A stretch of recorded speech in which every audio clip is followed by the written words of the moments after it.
na nung panahon ni Pangulong Rodrigo Roa Duterte, hindi naman tayo nagkaroon ng ganitong klaseng escalation.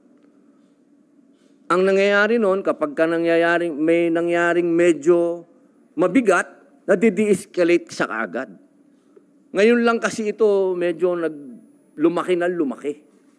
Kaya sana kung mag-uusap si Presidente Bongbong Marcos at si Presidente Duterte, mag-usap na lang sila ng private. Hindi na kailangan idaan sa hearing at malaman pa ng China kung ano yung pinag-uusapan natin. Usap ni Duterte at ni President Marcos. Wala nang Senate hearing. Siguro ako lang po, hindi lahat ng bagay naman kasi kailangan natin ipaalam pa sa taong bayan, lalo na itong national security na to. Siguro mag-usap muna